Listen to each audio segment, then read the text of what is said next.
Hello दोस्तों, आइए हम लोग बिहार के जो रिसेंट के 6 महीने का जो करंट अफेयर है, उसको हम लोग देखते हैं, पूरे तरीके से कवर करते हैं, ठीक है? तो आइए स्टार्ट करते हैं। अभी जो अपना रिसेंट जो टॉपिक है, हीरो एशिया कप हॉकी जो हुआ है 2025 का, इसका 12वां एडिशन, ठीक ना? कहाँ पर हुआ है? राजगीर के अंतर्गत। इसका इनॉग्रेशन कौन किया है? द सीएम, ठीक है ना? सीएम बोले तो नीतीश कुमार साहब। तो इसका इनॉग्रेशन नीतीश कुमार साहब किए हैं। अब कब से हुआ था? 29 सितंबर से स्टार्ट हुआ था। कब से स्टार्ट हुआ है? 29 सितंबर से स्टार्ट हुआ है। अगर और हम लोग बात करें तो इस कप के अंतर्गत जो एशिया कप हॉकी हुआ है, इसमें 8 मेंबर कंट्री है पार्टिसिपेट हुआ है। कौन सा देश है? ये आप याद रखिएगा, ये एशिया के कम, ठीक ना? तो इसमें जितने भी एशियन कंट्री है वही पार्टिसिपेट हुआ, कोई दूसरा नहीं है। अगर बात करें शुभंकर की या मस्कट की, तो वो है चांद। और ये चांद कहाँ से इंस्पायर्ड है? तो जो भारत का नेशनल एनिमल है, नेशनल एनिमल भारत का कौन है? आपको पता होगा कौन सा है? टाइगर। तो टाइगर से इंस्पायर्ड है, ठीक है। अब अगर हम लोग दूसरा बात करें तो वह है अपना टॉपिक सत्यपाल मलिक। सत्यपाल मलिक साहब का अभी क्या है, इनका रिसेंट में डेथ हो गया। कितने तारीख को? 5 अगस्त को, ठीक है। सत्यपाल मलिक साहब जो है ओरिजिनली है कहाँ के? तो ये ओरिजिनली यूपी के हैं, ठीक ना? अब बिहार के ये कहाँ रह चुके हैं? बिहार के ये गवर्नर रह चुके हैं। बिहार के कौन से गवर्नर थे? तो बिहार के ये 28वें नंबर का 28 नंबर का ये गवर्नर रह चुके हैं। अभी रिसेंट में कौन गवर्नर है? तो आपको पता होगा, मोहम्मद आरिफ साहब। बात है कि इनसे कुछ रिलेटेड इम्पोर्टेंट फैक्ट है। तो ये बोला जाए तो ये बिहार सॉरी जम्मू कश्मीर का लास्ट गवर्नर थे। अभी जो जम्मू कश्मीर आपको पता है यूटी है, यूटी में गवर्नर नहीं होता है, आपको पता है। और वहाँ पर क्या है, अभी लेफ्टिनेंट के तौर पर, ठीक ना? वो वहाँ पर कौन है? तो अभी आपको पता है क्या कि शायद मनोज सिन्हा है वहाँ पर अभी एज ए गवर्नर लेफ्टिनेंट के तौर पर। इनके टाइम में क्या हुआ था? सत्यपाल मलिक साहब के टाइम में वो हुआ था आर्टिकल 370 का अबोलिशन। आप इसके बारे में जानते हैं? और इस बार बीपीएससी ने अपने मेंस में भी ऐसा क्वेश्चन पूछा था जम्मू कश्मीर से रिलेटेड 70 में, ठीक है, यहाँ तक। अब अगर बात करें जो थर्ड टॉपिक है, इंडिपेंडेंस कप, ठीक ना? इंडिपेंडेंस कप है ऑल इंडिया कराटा वाला, ठीक। तो ये कहाँ हुआ है? इसका जो अभी सॉरी ये इसका 19वां एडिशन हुआ है, ठीक। बात करें कि इसका लोकेशन कहाँ है, तो न्यू दिल्ली में। न्यू दिल्ली के कौन सा लोकेशन पर? वो है तालकटोरा स्टेडियम। तालकटोरा स्टेडियम जो है ये रिसेंट यहीं बगल में, आप पटेल नगर कह सकते हैं कि पटेल नगर जो इलाका है दिल्ली का, कह सकते हैं कि आरएमएल राम मनोहर लोहिया जो हॉस्पिटल है उसी के आसपास में ये इलाका है। बात है कि उसे इम्पोर्टेंस क्या है? तो उसे इम्पोर्टेंस ये है कि बिहार के 6 मेडल मिला है। कितना मेडल मिला है? 6 मेडल मिला है, ठीक ना? किस में? ये जो independence cup all India karate जो हुआ है, तो कराटा जो हुआ है इसका, हाँ ये भी बता दिया मैंने, वो 19वां सेशन हुआ है। उसमें बिहार को कितने मेडल मिला है? 6 मेडल मिला है। ये ज़्यादा इम्पोर्टेंट है, ठीक है। दूसरा अगर बात करें तो भिखारी ठाकुर पुरस्कार। ये भिखारी ठाकुर पुरस्कार जो है अभी रिसेंट में जो बिहार के हैं श्री राम तिवारी, ठीक ना? तो बिहार के श्री राम तिवारी को भिखारी ठाकुर पुरस्कार दिया गया है। आप याद रखिए, भिखारी ठाकुर पुरस्कार 2025वां एडिशन है, ठीक ना? हम लोग जितने भी बात करेंगे 2025 का बात करेंगे, 2024 से रिलेटेड कोई बात नहीं है। तो आप थोड़ा इस पर ध्यान से देखने का कोशिश कीजिएगा और समझने का भी कोशिश कीजिएगा। दूसरा है स्पेस हेरिटेज इन इंडिया। क्या है? Space heritage in India. देखो अभी क्या है ना, इसका शोकेस किया गया है। किसका? स्पेस हेरिटेज इन इंडिया में। कहाँ किया गया है भाई? तो बिहार के सॉरी गांधी मैदान में किया गया है। कहाँ पर किया गया है? गांधी मैदान में किया गया है, ठीक ना? अब ये गांधी मैदान मतलब गांधी मैदान के जस्ट बगल में है कौन? Shri Krishna science centre. कहाँ पर? श्री कृष्ण साइंस सेंटर गांधी मैदान के जस्ट बगल में है, वहीं पर, ठीक ना, स्पेस हेरिटेज इन इंडिया का शोकेस किया गया है। बात करें थोड़ा सा इम्पोर्टेंट बात, तो वो है अब बिहार में, अब सॉरी इंडिया क्या है, स्पेस डे सेलिब्रेट करता है कितने तारीख को? 23 अगस्त को। क्यों 23 अगस्त को? तो क्योंकि इंडिया ने मून के साउथ पोल पर लैंडिंग किया था। आपको पता होगा कितने तारीख को किया था? 23 तारीख को, ठीक। तो आपको याद होगा, आप एक और भी थोड़ा सा जान लीजिएगा। वहाँ पर हम लोगों ने तिरंगा और भी जो शिव शक्ति कुछ पॉइंट ऐसे करके हम लोगों ने देखा था। आप उसको थोड़ा सा समझने की कोशिश कीजिएगा, देख लीजिएगा कि क्या है। अब अगर बात करें APJ Abdul Kalam science centre, APJ Abdul Kalam science centre कहाँ है? ये पटना में है, ठीक ना? ये APJ Abdul Kalam science centre जो है अभी पटना में इसका ओपन अप किया जा रहा है, ठीक? अगर अब दूसरा जो अपने पास टॉपिक है वो है जेपी सेनानी योजना। कौन सा? जेपी सोनानी योजना। इसका एस्टेब्लिशमेंट कब हुआ था? तो 2009 के अंतर्गत। कितने कब हुआ है? 2009 के अंतर्गत। बात है कि अभी न्यूज में क्यों है? तो न्यूज में इसलिए है ना, तो जो इनको पेंशन दिया जाता है जेपी सेनानी योजना के अंतर्गत, जो भी बंदे आते हैं उनको क्या दिया जाता है? पेंशन। अब पेंशन जो है उनका पेंशन बढ़ गया है, पहले कितना था? 15,000 था, अब उनका पेंशन कितना कर दिया गया है? अब उनका जो पेंशन है, पेंशन जो है 30,000 के आसपास कर दिया गया है। 15,000 पहले था तो उसको 30,000 कर दिया गया है, ठीक है। दूसरी अगर बात करें तो जेपी सेनानी योजना के बारे में थोड़ा समझ लेते हैं, जेपी सेनानी योजना क्यों लाया गया है? तो जेपी सेनानी योजना लाने के पीछे क्या रीजन है मेरे भाई? देखो 25 जून 1975 से, ठीक ना, 77 के बीच में क्या लगा था भारत के अंतर्गत? इमरजेंसी। इमरजेंसी लगा था आपको, मतलब आपातकाल जिसको बोलते हैं हिंदी में। ये 18 महीने का आपातकाल लगा था। अब इस आपातकाल में जितने भी लीडर थे, ठीक ना, वो जो मतलब जो भी पीपल जो बिहार से रिलेटेड थे वो पार्टिसिपेट हुए थे, उनको क्या किया जा रहा है? गवर्नमेंट के द्वारा क्या किया जा रहा है? हेल्प किया जा रहा है, उनको पेंशन दिया जा रहा है, ठीक ना। तो ये रहा जेपी सेनानी योजना। सेनानी योजना में समझ में आ गया ना कि जेपी के जो टोटल रेवोल्यूशन वगैरह चला था, ठीक ना, उस समय जो अपना इंदिरा हटाओ आंदोलन चलाया था, उस आंदोलन में जिस जिस लोगों ने पार्टिसिपेट हुआ था इमरजेंसी के खिलाफ में, उनको क्या किया जाता है? सरकार के द्वारा, ठीक ना, पेंशन दिया जाता है, जो अभी जिंदा है उनको। एग्जाम्पल के देख लो, अपने सीएम साहब भी है खुद उसका बेनिफिशियरी, और लालू प्रसाद यादव भी है इसका बेनिफिशियरी। थोड़ी सी बात कर लेते हैं जेपी के बारे में।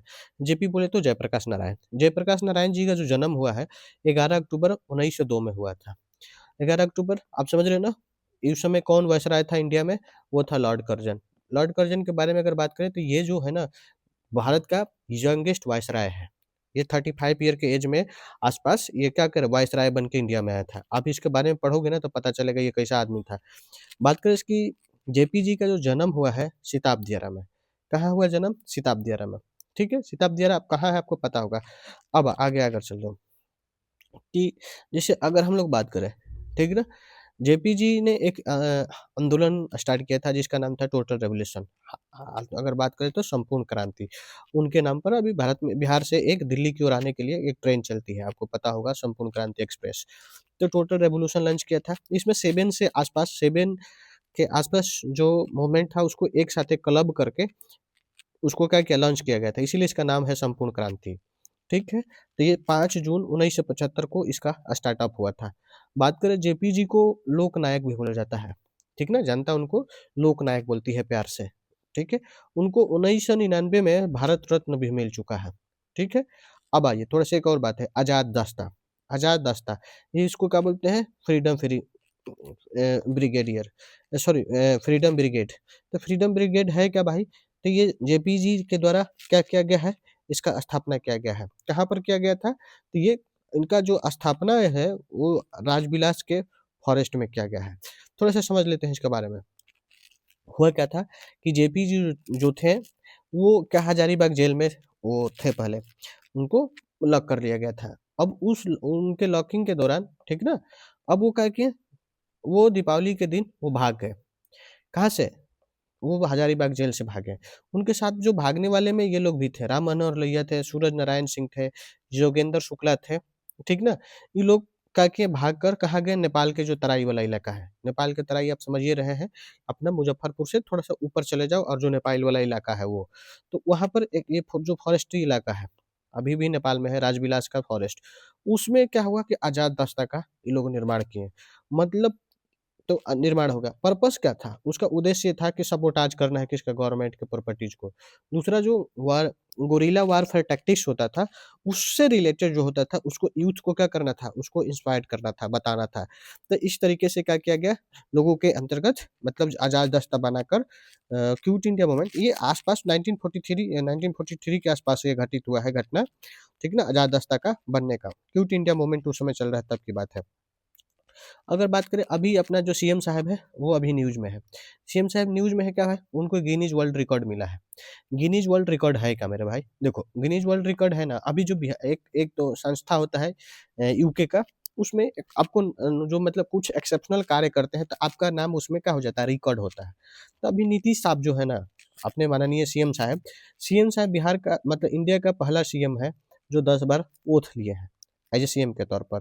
तो आप इनके तौर पर इस बात को इसलिए उनको क्या किया गया है, गिनीज़ वर्ल्ड रिकॉर्ड का मतलब उनका नाम मेंशन किया गया है। ठीक है? बात अगर करें तो सीएम साहब पहली बार फर्स्ट टाइम कब सीएम बने थे? तो फर्स्ट टाइम सीएम 2000 के आसपास में बने थे, और उस समय जो बने थे तो वो 7 डेज़ के लिए बने थे। ठीक ना? आप ये भी याद रखें। एक और याद रखें कि बिहार के सबसे शॉर्टेस्ट पीरियड के लिए कौन सीएम बने थे? आप उनको थोड़ा-सा कमेंट में करके बताइएगा, ठीक है? आ जाइए। अब दूसरा जो अपना टॉपिक ये है, सैनिक वेलफेयर ऑफिस। सैनिक वेलफेयर ऑफिस क्या है भाई? तो अभी जो पहले 13 बिहार के 13 डिस्ट्रिक्ट में ये कार्यरत था अर्लियर तौर पर, लेकिन अभी बिहार का गवर्नमेंट जो है उसको प्रस्तावित कर रखा है कि और इसका एक्सपेंशन किया जाए। किसका? सैनिक वेलफेयर ऑफिस। नाम से पता चल रहा है कि सैनिक का वेलफेयर करना है। अभी और अगर अगर बात करें कि कहाँ-कहाँ है, तो बिहार में नालंदा है, बेगूसराय है, सीतामढ़ी है, मधुबनी में है, समस्तीपुर में है, और भी बिहार के इलाके में है। तो आप इतना याद रखो कि 13 डिस्ट्रिक्ट में कार्यरत था, अभी प्रस्तावित किया जा रहा है कि 12 इलाका में खोला जाएगा, ठीक है ना? किसको? सैनिक वेलफेयर ऑफिस को। दूसरा जो अपना टॉपिक है, वो है digital agriculture enforcement. Digital agriculture enforcement क्या है भाई? तो ये है, सॉरी, डिजिटल एग्रीकल्चर इन्फोर्समेंट क्या है? तो ये जो है ना, पूरे इंडिया में पहला राज्य है बिहार, जो कि डिजिटल एग्रीकल्चर इन्फोर्समेंट नाम का स्थापना किया है। ठीक ना? अभी जो इसकी अगर देखा जाए तो बिहार का जो एग्रीकल्चर मिनिस्टर है वो रामकृपाल यादव जी हैं, और ये जो बीजेपी से है, आपको पता होगा कि दानापुर से इस बार इलेक्शन जीते हैं। अगर बात करें कि डिजिटल एग्रीकल्चर इन्फोर्समेंट का ऑब्जेक्टिव क्या है, उद्देश्य क्या है, क्यों बनाया गया है? तो प्रोवाइड क्या करना है, गवर्नमेंट का scheme to the public. Public तक गवर्नमेंट का जो स्कीम है उसको क्या करना है, प्रोवाइड करना है। साथ ही अगर बात करें तो फोरकास्टिंग करना है, किसको? क्रॉप का। डेटाबेस सिस्टम मैनेजमेंट करना है, पॉलिसी मेकिंग में इस डेटा का यूटिलाइज करना है। साथ ही अगर बात करें तो स्मार्ट एग्रीकल्चर प्रमोशन करना है।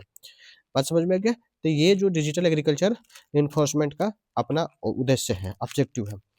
अब थोड़ी-सी अगर डिजिटल एग्रीकल्चर इन्फोर्समेंट की बात ही कर रहे थे, तो एक और बात याद कर लेते हैं, कृषि रोड मैप, ठीक ना? तो अभी आप देखोगे कि बिहार के अंतर्गत जो बिहार अपना कार्य करता है, एग्रीकल्चर के सेक्टर में लेकर उल्लेखनीय जो कार्य करना होता है, वो होता है, उसका एक इनिशिएटिव चलता है, जिसको हम लोग बोलते हैं कृषि रोड मैप, ठीक ना? कृषि रोड मैप जो बिहार के अंतर्गत पहली बार 2008 में लाया गया था। कब लाया गया था? 2008 में। 2008 में, ये डेट याद रखना, ये पूछ देता है बिहार, ठीक ना? जो बीपीएससी हो चाहे और भी एग्जाम में है, उसमें पूछा जाता है कि जो बिहार का कृषि रोड मैप है कब स्टार्ट हुआ था? तो आप याद रखना 2008 में स्टार्ट हुआ था। उसका ऑब्जेक्टिव क्या था? तो सीड के प्रोडक्शन में या सीड का जो अवेलेबिलिटी होना चाहिए, उपलब्धता, उस पर काम करना था। किसमें? फर्स्ट कृषि रोड मैप के अंतर्गत।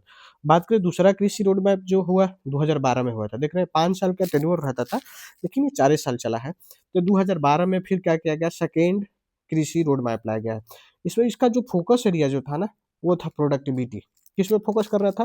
प्रोडक्टिविटी के ऊपर फोकस करना था कि कैसे हो सके क्रॉप का प्रोडक्टिविटी इंक्रीज कर सके। तो ये अपना सेकेंड प्रोसेस रोड मैप, कृषि रोड मैप का अपना टारगेट था। थर्ड कृषि रोड मैप का अगर बात करें तो थर्ड वाला अगर बात करें जाए तो 2000 जो 17 से अगर 5 साल जोड़ दीजिए तो 2022 तक चला है, इसका जो टेन्योर था। टेन्योर में क्या करना था? आपको पता होगा कि ऑर्गेनिक फिशरी और मिल्क जैसे प्रोडक्टिविटी को क्या करना था? बढ़ाना था। आपको पता है ये भी याद होगा आप शायद कि बिहार में कितने जिलों में ऑर्गेनिक खेती होती है? आपको पता होगा, आई थिंक 13 आपको याद होगा कि 13, 12 तो वो हो गया जो गंगा डिस्ट्रिक्ट है, प्लस में 1 जो सीएम साहब का अपना जो डिस्ट्रिक्ट है वो नालंदा, तो वो इंक्लूडेड है। बिहार फिशरी में और मिल्क को प्रोडक्शन बढ़ाने के लेकर अभी इस पर काम किया है। अगर चौथा अभी रिसेंट में क्या हुआ है कि 2023 से 2028 तक के लिए चौथा कृषि रोड मैप लाया गया है। चौथा कृषि रोड मैप जो है, इसका जो इनॉग्रेशन करने वाले थे तो वो मैडम प्रेसिडेंट थी, ठीक है ना? और चौथा कृषि रोड मैप है, इसका फोकस एरिया कहाँ है? तो फोकस एरिया है मिलेट पर, किस पर? पल्सेस पर, किस पर? ऑयल सीड पर, ये उसका फोकस एरिया है, किसका? चौथा जो कृषि रोड मैप है, आप देख लो, सबका टारगेट एरिया समझ लेना भाई, क्योंकि हो सकता है कि कहीं मैच द कॉलम में ऐसा आ जाए क्वेश्चन और पूछने लगे, तो आपको हर तरीके से क्या करना है, प्रिपेयर्ड होकर रहना है। अगला आ जाओ, बिहार में देखना है रामसर साइट, ठीक है ना? ये रामसर साइट, बिहार में अभी जो रामसर साइट है फिलहाल के तौर पर अगर देखोगे तो 6 रामसर साइट है। कितने रामसर साइट है? 6। बिहार क्या है, थर्ड लार्जेस्ट स्टेट है जहाँ पर रामसर साइट है। पहला नंबर पर अगर इंडिया में देखोगे तो तमिलनाडु है, जब कोई सबसे ज़्यादा रामसर साइट है। दूसरा यूपी है और तीसरा नंबर पर बिहार है जहाँ पर सबसे ज़्यादा क्या है, रामसर साइट है। अगर बात करें वर्ल्ड लेवल पर, तो वर्ल्ड लेवल पर सबसे ज़्यादा यूके में है, दूसरा नंबर पर मेक्सिको में, थर्ड वन अगर बात करें तो थर्ड वन नंबर पर इंडिया में है, जो कि सबसे ज़्यादा रामसर साइट है। ठीक है, अभी भारत में कितने हैं, हम लोगों ने देख चुका है कि 96 है। बात आ रहा है कि रामसर साइट है क्या, आप देखो रामसर साइट है क्या मेरे भाई, रामसर साइट है ना एक प्रकार का जितने भी वेटलैंड होते हैं या फिर कह सकते हो जलाशय है, ठीक है ना, या लेक्स वगैरह हो गए, तो उसको प्रोटेक्ट करने के लिए, उसका प्रॉपर यूज करने के लिए, ठीक है ना, उसका सही ढंग का प्रॉपर यूटिलाइज हो, उस चीज को लेकर क्या किया गया है, वेटलैंड घोषित किया गया है। ठीक ना? तो हुआ क्या था, ये 2 फरवरी को 1971 में कहाँ पर, ईरान में एक सिटी बन मिलता है, क्या नाम है सिटी का, रामसर सिटी। रामसर सिटी में एक समिट हुआ था, ठीक ना, कब तारीख को, 2 फरवरी 1971 में। और जो 2 फरवरी 1970 में समिट होने का वजह से 2 फरवरी को क्या मनाया जाता है, वेटलैंड डे। आप इस चीज को भी याद रखना है कि वेटलैंड डे कितने तारीख को मनाया जाता है, क्योंकि देखो अभी रिसेंट में बिहार से बीपीएससी ने एक ऐसा क्वेश्चन भी पूछ चुका है, ठीक ना, कि कितने तारीख को, उनका तो डेट तो मतलब बिहार का तो अपना क्या कहते हैं, उसको कहते हैं ना कि धर्म राय, मतलब धर्म बनता है, उसी तरीके से बिहार का धर्म है, डेट तो पहले पूछेगा। दूसरी अगर बात करें तो अब हम थोड़ा सा देख लेते हैं कि बिहार के जो 6 जो रामसर साइट है, उसका लोकेशन क्या है और उसका नाम क्या है। देखो, बिहार का जो अगर बात करें, पहला जो रामसर साइट है, पहला और लार्जेस्ट, याद रखना लार्जेस्ट होना हम बोल रहे हैं, और पहला भी, तो वो कौन है, कांवरताल, ठीक ना। अब कांवरताल कहाँ है, बेगूसराय के अंतर्गत है। ठीक, अगर बात करें गोकुल झील, ये गोकुल झील कहाँ है, बक्सर के अंतर्गत है। बक्सर के, अगर आप ब्रह्मपुर जो रीजन वाला इलाका है, आप उस इलाके में जाओगे तो वहां पर ये मिल जाएगा। अगर बात करें दूसर का, और तीसरा अगर बात करें तो ये नागी और नकटी, नागी नकटी 2 अलग अलग रामसर साइट है, ठीक है। अगर नागी और नकटी की अगर लोकेशन की बात करें तो जमुई के अंतर्गत एक ब्लॉक आता है, उसका नाम है झाझा। झाझा ब्लॉक में नागी और नकटी जो है रामसर साइट पर बनाया गया, ठीक है। अगर और बात करें हम लोग उदयपुर लेक, ठीक है ना, उदयपुर जो झील है ये वेस्ट चंपारण में है, ठीक, वेस्ट चंपारण में है। आप वेस्ट चंपारण समझ रहे हो ना, बेतिया की बात कर रहे हैं हम लोग, वहाँ की वहाँ पर है। अभी जो घोगा बील है रिसेंट और 96 रामसर साइट है इंडिया का, ये कहाँ है, कटिहार में। एक और बात अगर एडिशनल करना रहता है, ये बिहार का ना पहला जो है ना, क्या है, फर्स्ट कम्युनिटी रिजर्व है, फर्स्ट कम्युनिटी रिजर्व है। आप इसको थोड़ा सा हमको बताने का कोशिश करना है कि कम्युनिटी रिजर्व किसे कहते हैं, ठीक है, कम्युनिटी रिजर्व किसे कहते हैं। तो बिहार का फर्स्ट कम्युनिटी रिजर्व कौन है, वो है घोघा बिल झील। अब एक और बात, सबसे स्मॉलेस्ट रामसर साइट कौन है बिहार में, आई थिंक ये है कौन, नकटी। तो आप इसको प्लीज इसको देख लेना, ठीक है। तो हम लोगों ने बिहार का जो रामसर साइट है उस पर रिलेटेड बात कर लिया, आगे चलते हैं। सुदामा प्रसाद, बिहार के जो सुदामा प्रसाद जी का है, सीपीआई एमएल जो होता है, ठीक ना, यानी सीपीआई समझ रहे हो ना, communist party of India, Marxist और लेनिनिस्ट जो है विचारधारा के जो फ्लोवर जो है, वो है सुदामा प्रसाद जी। ये उस पार्टी से, ये क्या है, एमपी है, क्या है ये, एमपी है। और ये कहाँ के एमपी है, ये आरा, आरा बोले तो भोजपुर, आरा क्या है, एडमिनिस्ट्रेटिव सेंटर है, भोजपुर का है डिस्ट्रिक्ट है। बात समझ में, जिस तरीके से हाजीपुर हम लोग पढ़े, जिस तरीके से बिहार शरीफ पढ़े, जिस तरीके से बेतिया पढ़े, समझ में आ रहा है ना, उसी तरीके से। तो सुदामा प्रसाद जी के साथ क्या है, न्यूज में क्यों है, तो न्यूज में इसलिए है क्योंकि एक गवर्नमेंट जो होता है, ठीक ना, एमपी लेड फंड निकालता है, एमपी लेड्स में होता क्या है कि 5 करोड़ रुपया हर साल के लिए जो जितने भी एमपी होते हैं उनको पैसा मिलता है कि आप अपने कॉन्स्टिट्यूएंसी में क्या करो, खर्च करो। किसको दिया जाता है, एमपी को। और ये एमपी साहब जो है सुदामा प्रसाद जी, इन्होंने क्या किया है, अपने कॉन्स्टिट्यूएंसी में सबसे कम, सबसे लीस्ट नंबर पर, ठीक है ना, लीस्ट अमाउंट अपना खर्च किए हैं अपने कॉन्स्टिट्यूएंसी में, बात समझ में आ रहा है? किसने किया है? सुदामा प्रसाद जी। बात समझ में आया?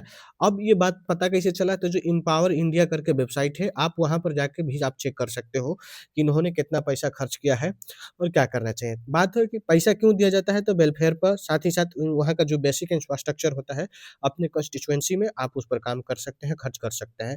तो ये होता है क्या? MP LAD fund. ठीक है? आ जाओ। एनआई एनआईआरएफ रैंकिंग जो होता है, नेशनल इंस्टीट्यूशनल रैंकिंग फ्रेमवर्क, जो 2025 का, ठीक ना? अब 2025 का जो एनआईआरएफ रैंकिंग जो आया है, उसमें आईआईटी जो पटना है, उससे कितना 36वां रैंक मिला है। किस कैटेगरी में? आप याद रखना, इंजीनियरिंग। देखो, हर चीज़ का जो एनआईआरएफ रैंकिंग जो आता है, अलग-अलग सेक्टर के लिए अलग-अलग आता है। इंजीनियरिंग सेक्टर में बिहार का जो आईआईटी पटना है, उसका 36वां रैंक है। एक और इम्पोर्टेंट बात है, जो एनआईआरएफ रैंकिंग जो आता है, उसमें सबसे टॉप लेवल पर कौन है? तो है आईआईटी मद्रास। कौन है बोलो? आईआईटी मद्रास है। ठीक समझ में आ रहा है ना? आईआईटी देखो, ये कैसे डिसाइड होता है? ये सब रिसर्च पर मतलब कोई भी कॉलेज है, रिसर्च करा रहा है, इनोवेशन करा रहा है, अपने यहाँ जो भी इनोवेटिव आइडिया है उसको कंडक्ट कर रहा है, साथ ही जो इंफ्रास्ट्रक्चर के रिलेटेड जो भी काम कर रहा है या इनोवेशन पर, तो वो उस बेसिस पर क्या किया जाता है, उसका डिसाइड किया जाए। आप देख सकते हो कि हर पेपर में जितना भी बार पढ़ोगे तो आईआईटी मद्रास बहुत न्यूज़ में रहता है। आईआईटी मद्रास हो गया, आईआईटी बॉम्बे हो गया, आईआईटी दिल्ली, कानपुर, ये सब इलाका जो है, आईआईटी वो खड़गपुर, तो ये सब टॉप लेवल पर आते हैं। अब तो इसको चेक कर लेना, पढ़ो, इसको देखोगे तो और समझ में आएगा।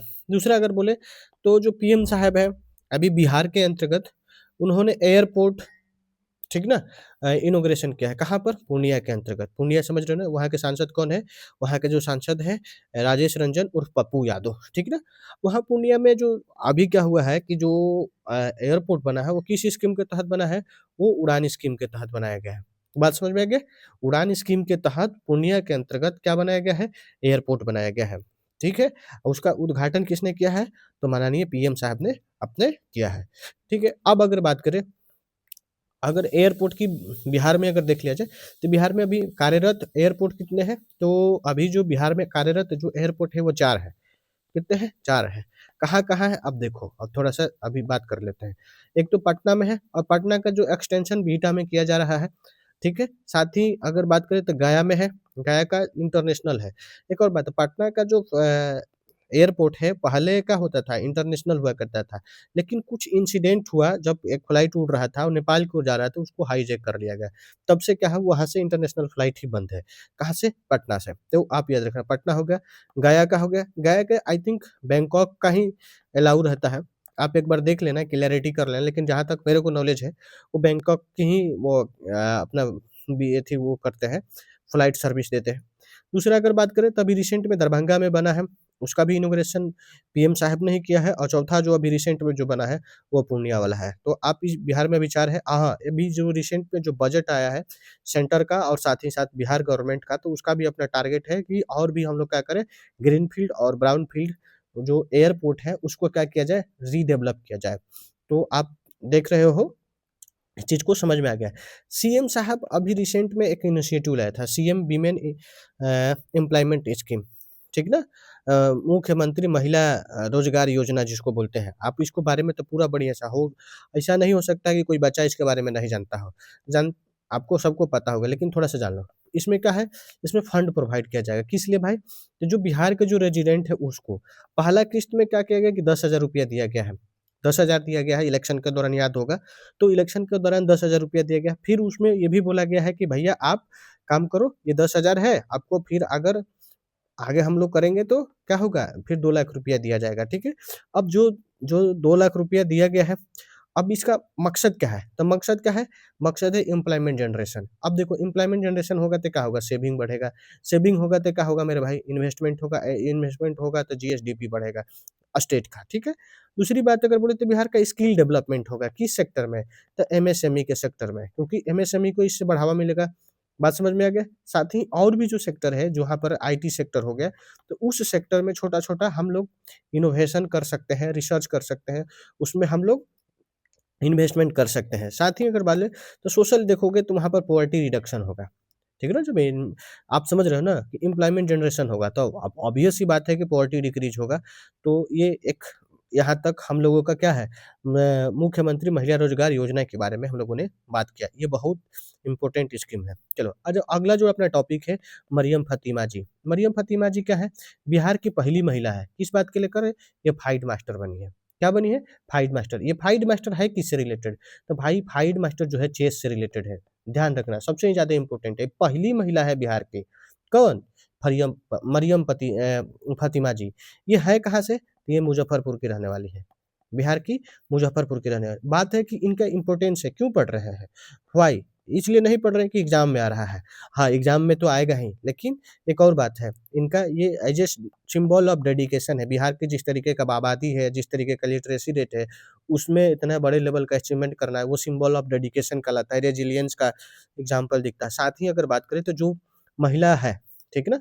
वीमेन है, ठीक ना? वीमेन के लिए क्या है? ये एज़ ए एक बीकन कह सकते हो, बीकन या टॉर्च बियरर की तरह पर काम कर रही हैं। कौन? मरियम फ़ातिमा जी। तो आप थोड़ा-सा इनको बारे में समझने का कोशिश करना, याद रखना, ये है कौन? मरियम फ़ातिमा जी। चलो आजा, ग्लोबल अगर अब अपना जो अगला जो टॉपिक है, global student prize. Global student prize जो है, ठीक ना? अभी रिसेंट में ऑर्गेनाइज़ किया गया है, किसके द्वारा?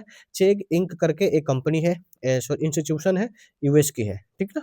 उसने उसमें क्या हुआ है कि जो ग्लोबल स्टूडेंट प्राइज़ हुआ है, उसमें आदर्श कुमार नाम के एक जो लड़का है, उनको ये प्राइज़ मिला है, ठीक है? तो आप आदर्श कुमार जी को भी याद रखना कि आदर्श कुमार जी किस लिए न्यूज़ में है? ग्लोबल स्टूडेंट प्राइज़ के लिए न्यूज़ में है। आ जाओ, अगला जो टॉपिक है वो है पटना मेट्रो। पटना मेट्रो में क्या है मेरे भाई? तो देखो पटना मेट्रो अगर बात करें तो भारत का 24th मेट्रो सिटी बन गया है। मेट्रो सिटी 24th नंबर का कौन बना है? पटना। बात समझ में आ गया? 24वें नंबर का है, मतलब हम लोग इससे पहले 23 गो सिटी में यानी ते वहाँ पर क्या हो रहा था? मेट्रो चल रहा था। लेकिन अभी बिहार के अंतर्गत हम लोग 24वाँ सिटी हुए हैं, जहाँ पर मेट्रो का आवागमन किया गया है। बात करें कब कब से स्टार्ट हुआ है, तो मेरे भाई ये सब डेट याद रखना, क्योंकि देखो बिहार सरकार जो है ना, डेट पूछता है। डेट पूछ-पूछ के ना सबसे ज़्यादा दिमाग को बिहार सरकार करता क्या है? दिमाग के स्टॉक लेवल को चेक करता है, फ्लो लेवल का नहीं, कि तुम्हारे दिमाग में कितना स्टॉक है, उसको नॉलेज को चेक करता है। तो अभी देखो, पटना में जो मेट्रो है वो लगभग 30 प्लस किलोमीटर के 31 प्लस किलोमीटर के आसपास है। रिसेंट में क्या किया गया है कि गवर्नमेंट ने अभी आप इलेक्शन के टाइम में देखा होगा कि 3.6 किलोमीटर का जो ब्लू लाइन है, उस पर क्या किया मेट्रो चला दिए हैं। 3 लगभग 3.5 किलोमीटर का जो रूट है, उस पर। अभी देखो, अभी आप अगर बिहार में जाओगे देखोगे तो अभी टाइमिंग क्या दिया गया है 8 से 10 बजे तक। 8 बजे सुबह से चलेगी और शाम के 10 बजे तक ले, ये रात को यहाँ तक ले कंटिन्यू रहेगी। बात समझ में आई? बात है इसका फंडिंग करने वाला कौन है? तो बिहार गवर्नमेंट, साथ ही साथ जीका है जो फंड कर रहा है। एक और बात याद रखो कि जो लार्जेस्ट जो मेट्रो है, ठीक है ना, भारत का, वो है DMRC, Delhi metro rail corporation, जो हम लोग डेली यूज़ करते हैं। दूसरी अगर बात करें तो सबसे भारत का जो ओल्डेस्ट मेट्रो सिटी कहाँ है मेरे भाई? तो है सॉरी, वो है कोलकाता मेट्रो। कौन? कोलकाता मेट्रो, ठीक ना? और सबसे पहले जो कहाँ पर? कोलकाता में हुआ है, ओल्डेस्ट है, और कितने कब से चालू किया है? तो 24 अक्टूबर 1984 से स्टार्ट है, ठीक ना? 24 अक्टूबर 1984 से इसका स्थापना किया गया है, ठीक है? आगे चलते हैं हम लोग, एंडेमिक ज़ोन, देखो नाम से पता चल रहा है, ठीक ना? एक आया था पेंडेमिक, एक आया था एंडेमिक। पेंडेमिक क्या होता है? पूरे दुनिया में छा जाए, कोई भी इस एक प्रकार का जो ऐसा मेडिकल क्राइसिस हो या हेल्थ क्राइसिस हो, जिसमें क्या हो, वो पूरे दुनिया में उस तरह का उसका एक्सपेंशन हो जाए, तो उसको हम लोग बोलते हैं पेंडेमिक। एक होता है एंडेमिक, किसी पार्टिकुलर रीजन में उसका क्या हो जाए, उसका एक्सपेंशन हो। तो जैसे कि अभी देखो बिहार में क्या है कि एंडेमिक हुआ है, कहाँ पर? किस लिए एंडेमिक ज़ोन घोषित किया गया है? अ, आयोडीन की वजह से, ठीक है ना? आयोडीन क्या है? आयोडीन क्या है, बिहार में अभी देखोगे कि एवरेज लेवल से आयोडीन जो है ना लोगों को कम मिल रहा है, ठीक है ना? तो आयोडीन की क्या ज़रूरत है भाई? तो आयोडीन का ज़रूरत इसलिए है क्योंकि ये थायराइड हार्मोन जो होता है बॉडी के अंतर्गत, उसको प्रोडक्शन में हेल्प करता है। कौन? कौन हेल्प करता है? आयोडीन। तो थायराइड हार्मोन का फ़ंक्शन क्या है? तो अब अगर अगर कोई बंदा है उसमें थायराइड हार्मोन सेक्रीशन नहीं होगा, तो आप समझ सकते हो कि उसमें जो एक प्रकार का घेगा बीमारी होता है, गलाइटर जिसको बोलते हैं, वो अपने आप उसमें डेवलप हो जाता है। तो हाईली मतलब एक प्रकार का नेगेटिव बीमारी होता है। चलो, बात करें एंडेमिक ज़ोन, तो बिहार में कहाँ-कहाँ देख सकते हैं? मुज़फ्फरपुर में देखेंगे, वेस्ट चंपारण में, ईस्ट चंपारण में, मधुबनी के अंतर्गत, बेगूसराय के अंतर्गत, दरभंगा के और कटिहार के अंतर्गत आप क्या करोगे? एंडेमिक जो ज़ोन है, उसको देख सकते हो, मतलब वहाँ पर डिक्लेयर किया गया है। आ जाओ, अगला जो टॉपिक है, वो है सेपक टकराव चैंपियनशिप 2025। सेपक टकराव जो चैंपियनशिप है, ये सीनियर लेवल का है, ठीक है? कहाँ हुआ है? गोवा में हुआ है, ठीक है? अब सेपक टकराव चैंपियनशिप 2025 है क्या? तो देखो हम लोग वॉलीबॉल खेलते हैं ना, तो वॉलीबॉल खेलते हैं तो उसमें हम लोग हाथ से मारते हैं। लेकिन यहाँ पर जो बॉल को मारेंगे, किससे मारेंगे हम लोग? पैर से मारेंगे। बात समझ में आ गया? हम लोग पैर से किसको? बॉल को मारेंगे। एक साइड से ये मान लो नेट हो गया ना, तो आप नेट के ये नेट लगा हुआ है, इधर आदमी रहेगा, इधर भी रहेगा और ये इस साइड में भी रहेगा। तो ये क्या करेगा? हाथ से नहीं मार के पार करना है, बल्कि पैर से मार के क्या करना है? बॉल को इधर करना है और ये वाला इधर करेंगे पैर से मार के। तो ये होता है सेपक टकराव चैंपियनशिप 2025 जो हुआ है, वो गोवा में हुआ। बिहार को उसमें क्या मिला है? ब्रॉन्ज मेडल मिला है। क्या मिला है हमारे भाई? ब्रॉन्ज मेडल मिला है। आई होप कि देखो आप इस चीज़ त ऐसे इसको समझने की कोशिश करना, रटना नहीं है, रटोगे ना भाई कितना रटोगे? थक जाओगे। ठीक ना? तो रटना नहीं, उसको समझना ज़रूरी है। देखो अब दूसरा जो अपना टॉपिक है, कहाँ गया? अपना जो दूसरा टॉपिक है, वो है T development scheme. T development scheme, देखो टी डेवलपमेंट स्कीम क्या है? गवर्नमेंट के द्वारा लाया गया है। बिहार सरकार के गवर्नमेंट ने लाया है। है क्या? उसमें ये गवर्नमेंट कहना चाह रही है कि देखो भाई तुम एक काम करो, तुम वेयर हाउस बनाओ। वेयर हाउस समझ रहे हो ना? गोदाम जिसको बोलते हैं। तो बोलता है गवर्नमेंट बोलता है कि तुम वेयर हाउस बनाओ, हम उसको क्या करेंगे 50% वहाँ पर सब्सिडी तुम्हें देंगे। यानी कि ₹100 तुम लगाओ, ठीक ना? ₹100 लगाओ, उसमें ₹50 जो पैसा तुमको उस पर हम फ्री कर देंगे और ₹50 पर तुमको क्या करना है? तुमको उसको पेमेंट करना है। बात समझ में आ गया? तो ये होता है 50% उसका सब्सिडी के तौर पर। अब अगर बात करें तो बिहार में कहाँ पर टी का प्रोडक्शन होता है? तो बिहार में किशनगंज का जो इलाका है। किशनगंज में भी पहली बार अगर देखा जाए तो ठाकुरगंज का जो इलाका है, वहाँ पर है। अगर इसकी बात करें तो बिहार का जो किशनगंज है, ये बिहार का जो अगर बात करें तो ये है कैपिटल सिटी, ठीक है ना? बिहार में हमें बात बोले कैपिटल सिटी ऑफ टी है। बात में समझ में आ गया किसको बोलते हैं हम लोग? किशनगंज को बोलते हैं। अगर हम लोग बात अगर देखें इंडिया लेवल पर तो बिहार चाय का उत्पादन कितना नंबर पर करता है? तो पहला नंबर पर आपको पता होगा कि चाय का उत्पादन असम में होता है, दूसरा वेस्ट बंगाल, सब एक साथ है। जो आप नॉर्थ ईस्ट का इलाका देख रहे हो ना, असम हो गया, बंगाल हो गया, तमिलनाडु और केरल इसको हटा लो थोड़ा-सा। उसके बाद बिहार और त्रिपुरा। बात समझ आए? तो बिहार का जो पोज़ीशन है वो 5वाँ रैंक है। किस चीज़ में? चाय के उत्पादन में। तो आप थोड़ा-सा रैंक को भी याद करने का कोशिश करना, लोकेशन भी देख लेना, टी डेवलपमेंट स्कीम है उसके भी बारे में समझ जाना कि है क्या। आ जाओ, अगला जो अपना टॉपिक है ऑपरेशन ज़खीरा। ऑपरेशन ज़खीरा है क्या मेरे भाई? देखो, ये ऑपरेशन ऑपरेशन ज़खीरा जो है ना पटना पुलिस ने कंडक्ट किया है। किस लिए किया है? आपको पता होगा अभी रिसेंट में बिहार में इलेक्शन हुआ, उसमें हुआ क्या था कि देखो बहुत लोगों के पास क्या है इल्लीगल जो हथियार है उनके पास। उस हथियार को क्या किया गया गवर्नमेंट ने बोला ना पटना पुलिस ने बोला कि ऐसा काम करते हैं, उनके पास जो है, जो इल्लीगल तरीके से हथियार रखे हैं उसको बाहर मतलब उसको क्या किया जाए, ले लिया जाए, ठीक ना? क्यों लिया जाए भाई? तो लेने के पीछे ये मकसद है कि भयमुक्त और शांतिपूर्ण तरीके से बिहार में क्या हो, इलेक्शन हो। क्योंकि देखो बिहार में क्या है ना कि गोली, धमकी, मार-पीट ज़्यादा चलते रहता है। तो उस चीज़ को रिड्यूस करने के लिए पुलिस ने क्या किया कि भाई जो हथियार है वो अपने यहाँ मतलब रेस्क्यू करने के लिए उसने इस तरीके का ऑपरेशन ज़खीरा को चलाया है। होप कि आपको बात समझ में आ गया होगा। आ जाओ, अगला जो अपना टॉपिक है वो है सोनपुर फेयर, सोनपुर मेला। देखो भाई सोनपुर मेला नाम तो सब जानते होंगे, ऐसा कोई ना होगा बिहार का बच्चा कि जो सोनपुर मेला के बारे में नहीं। इसको लोकल भाषा में छत्तर मेला भी बोलते हैं। फेमस क्यों है भाई? फेमस इसलिए है कि वहाँ पर पशु मेला लगता है और एक और बात करें तो एशिया का लार्जेस्ट पशु मेला है। एशिया लार्जेस्ट जो कैटल फेयर लगता है, वो सोनपुर के अंतर्गत लगता है। थोड़ी-सी अगर बात करें तो ये कहाँ है भाई? लोकेशन है ये गंगा और गंडक का जहाँ पर मिलन होता है। गंगा और गंडक कहाँ पर मिलती है? सोनपुर में मिलती है और उसी लोकेशन पर हुआ क्या है, वहाँ पर एक टेम्पल बनाया गया है। ठीक है ना? कौन-सी चीज़ किसका टेम्पल बनाया गया है? हरिहर नाथ का। किसका? किसका टेम्पल बनाया गया है मेरे भाई? वो है हरिहर नाथ का टेम्पल है। ये हरिहर नाथ है कौन? तो हरिहर नाथ जो 2 लोग हैं, ठीक ना? हरि मतलब हरि मतलब ये है क्या बोलते हैं विष्णु, ठीक ना? हर हर मतलब शिव। तो दोनों लोग का कंबाइंड वहाँ पर क्या है टेम्पल है। अभी क्या कर रहा है, वहाँ पर जो सेंट्रल गवर्नमेंट है उसको डेवलप कर रहा है। जैसे कि विश्वनाथ कॉरिडोर बना है, काशी विश्वनाथ कॉरिडोर, बनारस में, उसी के तर्ज पर क्या किया जा रहा है, हरिहर जो क्षेत्र कॉरिडोर बनाया जा रहा है। अगर और बात कर लें तो जो सोनपुर जो फेयर है, सोनपुर जो मेला लगता है, ये पहली बार किसके द्वारा स्टार्ट किया गया है? तो सीजीएम के द्वारा। सीजीएम बोले तो चंद्रगुप्ता मौर्य। तो चंद्रगुप्त मौर्य ने पहली बार इस चीज़ को क्या किया था? आप समझ रहे हो चंद्रगुप्त मौर्य का टाइम पीरियड कितना है? 323 बीसी के आसपास में के टाइम से, मतलब आज से कितने साल पहले? अगर तुम जोड़ लो भाई, 2000 हम लोग 25-26 में जी रहे हैं और उसमें अभी भी 3 से 23 जोड़ लो, तो आज ये बहुत पुराना है ना, लगभग 2349 ईयर से इस चीज़ का सोनपुर मेला का ऑर्गेनाइजेशन हो रहा है।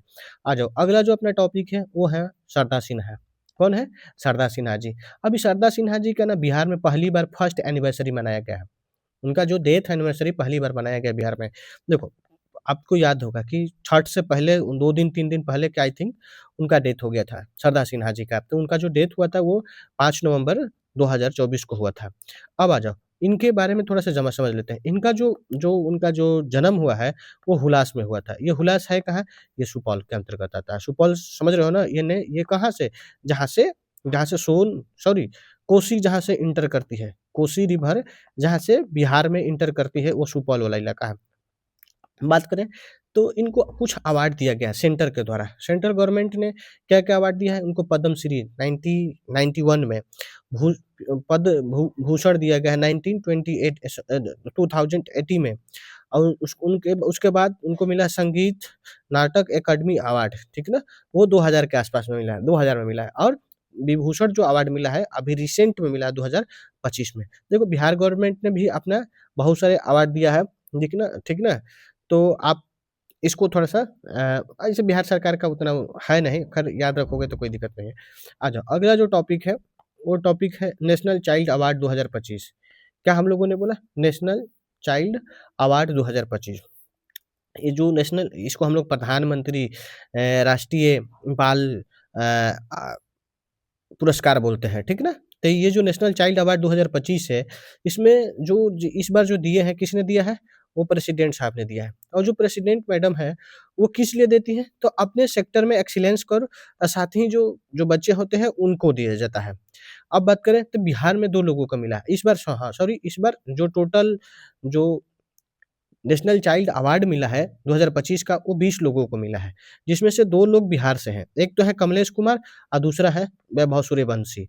कमलेश कुमार को जान लेते हैं, क्योंकि कमलेश कुमार जी को जो मिला है वो वीरता के लिए मिला है। किस लिए मिला है? अच्छा, एक और बात करें, इनको मरणोपरांत मिला है, ठीक ना? इनके डेथ के बाद मिला है। तो डेथ के बाद क्यों मिला है? क्योंकि अपने बड़े भाई को जान बचाने के लिए इन्होंने अपना जान दे दिया है। किसने? कमलेश कुमार। ये आई थिंक ये रोहतास के हैं। ठीक ना? ये कहाँ के हैं? रोहतास के हैं, तो इनके बारे में भी जान लीजिएगा। दूसरा वैभव सूर्यवंशी, आप इनको बताने की ज़रूरत नहीं है हमको लगता है। ये है कहाँ के? समस्तीपुर के हैं, ठीक ना? और इनको स्पोर्ट्स में एक्सीलेंस कार्य करने की वजह से उनको क्या किया गया है? बाल पुरस्कार दिया गया। आपको पता है कि 14 साल के बच्चे हैं, समझ रहे हो ना? 14 ईयर के हैं। जब देखते हो ना, छक्का-चौका से नीचे बातें नहीं होता है। पहला गेना से छक्का-चौका चलता है। तो ये वैभव सूर्यवंशी बाबू हैं, ठीक है? अगर बात करें तो बिहार इलेक्शन की थोड़ा-सा देख लेते हैं। देखो, बिहार इलेक्शन आपको पता है कि 243 सीट्स है एमएलए का। कितना सीट है? एमएलए का 243 है। जिसमें से आपको पता होगा कि सरकार बनाने के लिए कितना चाहिए? 50% प्लस 1 होना चाहिए, यही ना? आपको पता है कि 123 चलाना चाहिए। आ जाओ, अब इस बार का अगर बात करें तो बिहार का जो इलेक्शन हुआ 2 स्टेप में हुआ है। कितने? 2 स्टेप में। 2 स्टेप में, एक तो 6 तारीख को हुआ था, एक 11 को, नवंबर के आसपास हुआ था। तो 6 नवंबर और 11 नवंबर को आसपास हुआ। पहला जो आपको पता है कि सेंट्रल रीजन वाला में, और जो पेरिफेरल जो बिहार का रीजन है, उस रीजन में 122 सीटों के लिए हुआ था। रिजल्ट तो आपको देखे होंगे, बीजेपी को 89 सीट मिला था, 89 था, जेडीयू को 85 के आसपास था, और आरजेडी 25 था। साथ ही अगर बाले तो रामविलास जो लोजपा है, उनका 19 सीट के आसपास, आईएनसी के पास 5 या 6 सीट ऐसे करके था, आईएनसी के पास, हम के पास 5 सीट आया था, और उपेंद्र कुशवाहा जी के भी पास आई थिंक 5 या 6 करके सीट था। तो आप थोड़ा-सा इसको कन्फर्म हो लेना, समझ लेना, ऐसे जो मेरे को काम का चीज़ लगा वो मैंने बताने का कोशिश किया। अब आ जाओ, अभी रिसेंट में अभी जो काम हुआ है, गवर्नमेंट ने क्या किया है, जो अपना 7 रिज़ॉल्व आता है, 7 निश्चय, जो 7 निश्चय जो है ना, वो थर्ड गवर्नमेंट ने लॉन्च कर दिया है, 7 निश्चय थर्ड। 7 निश्चय थर्ड जो है, इसमें थोड़ा-सा समझने की कोशिश करते हैं।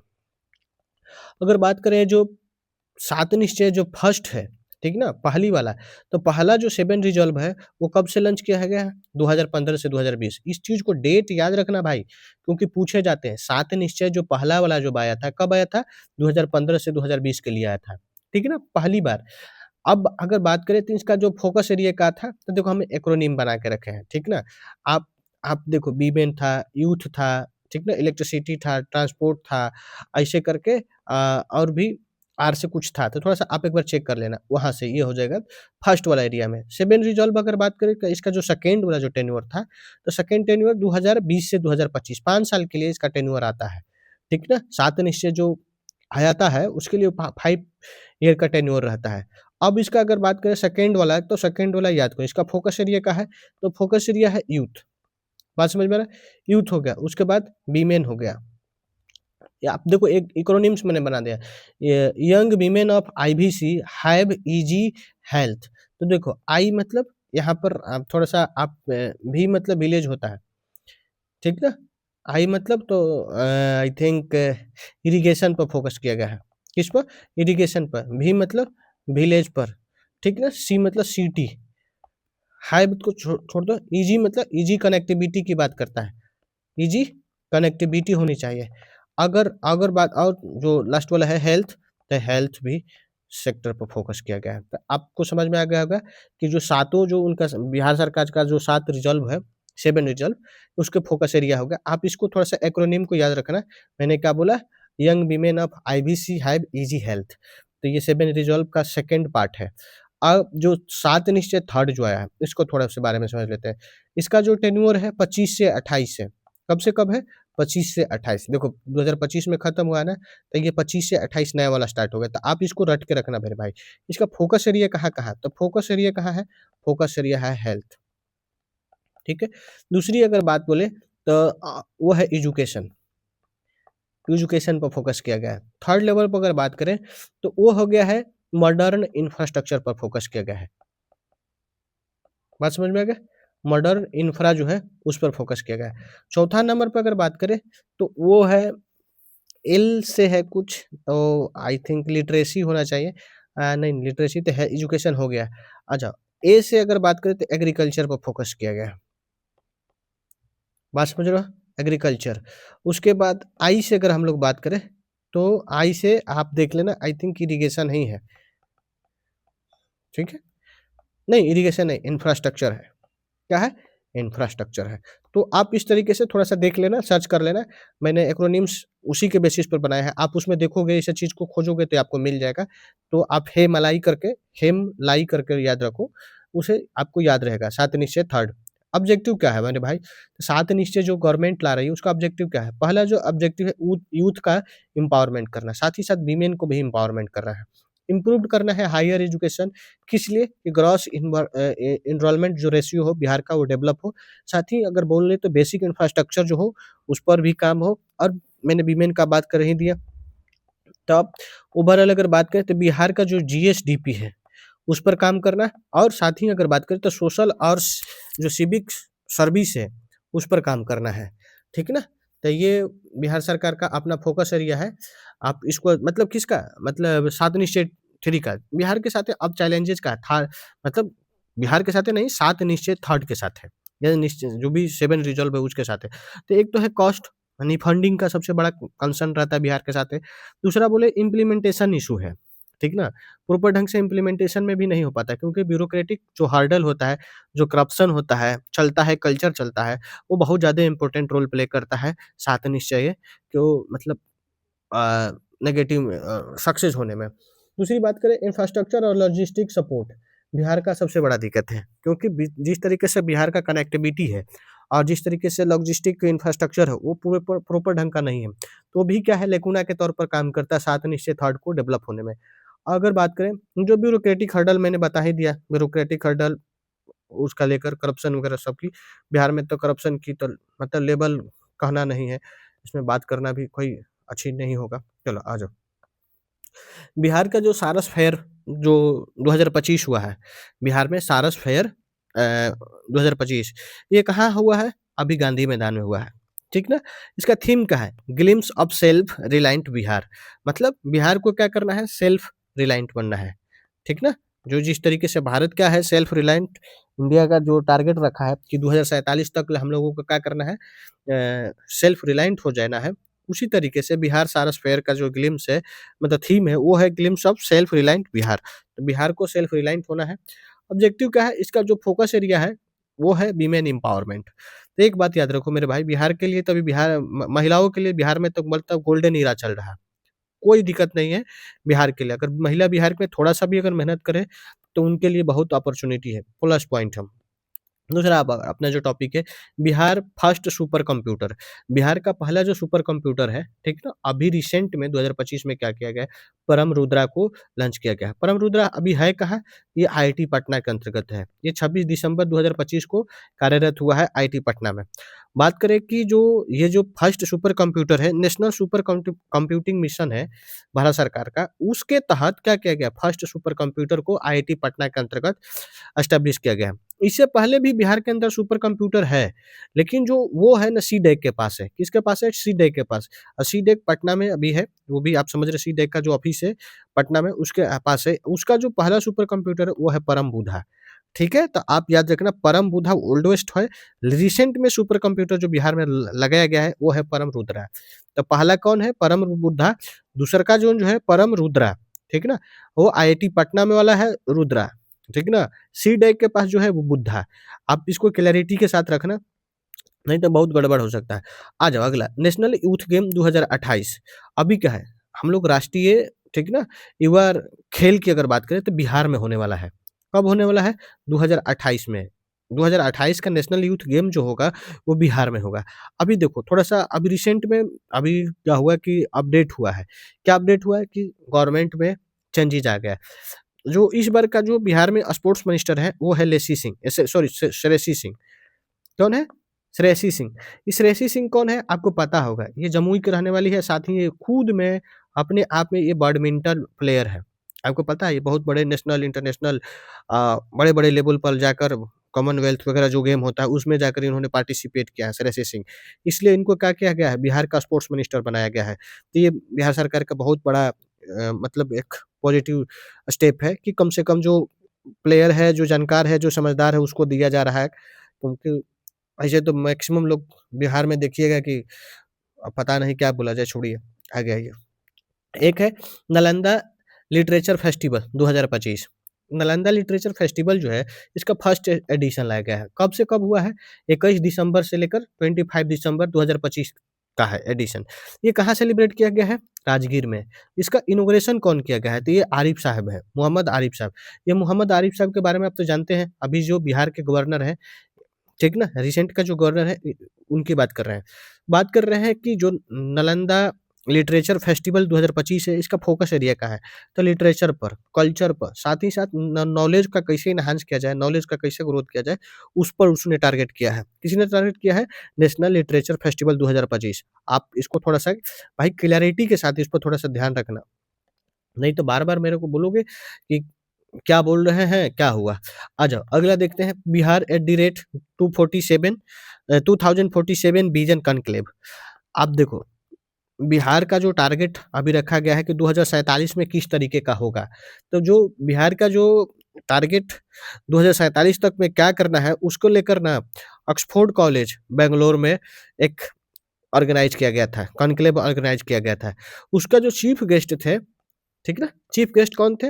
वो थे इंडस्ट्री मिनिस्टर। बिहार का कौन इंडस्ट्री मिनिस्टर है? वो है दिलीप जायसवाल। आपको पता है दिलीप जायसवाल पहले बिहार का शायद बीजेपी का प्रेसिडेंट रह चुके हैं और ये बीजेपी से आते हैं, ठीक ना? बीजेपी के पार्टी से आते हैं दिलीप जायसवाल जी। तो आप इनके बारे में थोड़ा-सा याद रखने का कोशिश करना है। क्या याद रखना है कि Bihar at the rate 2047 vision conclave कहाँ हुआ है? वो बैंगलोर में हुआ, बैंगलोर के ऑक्सफोर्ड कॉलेज में हुआ है, ठीक ना? आप याद रखना। अगर अगर अगला बात करते हैं, वो है बिहार के अंदर जो प्लेयर, ठीक है ना? बिहार से कुछ प्लेयर हैं, इस बार का जो आईपीएल हो रहा है, तो आईपीएल 2026 में जो होने वाला है, इसका जो 19वाँ एडिशन है, कौन-सा एडिशन है? 19वाँ एडिशन है, 2026 में जो होने वाला है। 18वाँ तो आपको पता है, 18 जो था, आपको पता है कि आरसीबी ने जीता और जो उसको रन अप जो आई थिंक था, वो पंजाब के आस-पास था। पंजाब आई थिंक था श्रेयस अय्यर वाला टीम। तो आप 2026 वाला, अब बात रहा है कि 2026 में जो आईपीएल होने वाला है, उसमें बिहार में से कितने प्लेयर जा रहे हैं? तो बिहार में से 8 प्लेयर जा रहे हैं, 8 प्लेयर जा रहे हैं। जैसे कि आपको पता है, ईशान किशन को तो बताने की ज़रूरत नहीं है, इस बार हैदराबाद में थे और इस बार भी हैदराबाद में आ गए हैं। पिछले 25 में हैदराबाद में थे, इस बार भी हैदराबाद में है। वैभव सूर्यवंशी, आपको पता है ये समस्तीपुर से है और ये राजस्थान रॉयल्स से खेलते हैं। मुकेश कुमार आई थिंक दिल्ली से खेलते हैं, अब पता नहीं इस बार क्या है, किस कहाँ से किस टीम से खेल रहे हैं। आप थोड़ा-सा इसको अगर देखना हो तो देख लीजिएगा, ये पूछेगा नहीं, ठीक ना?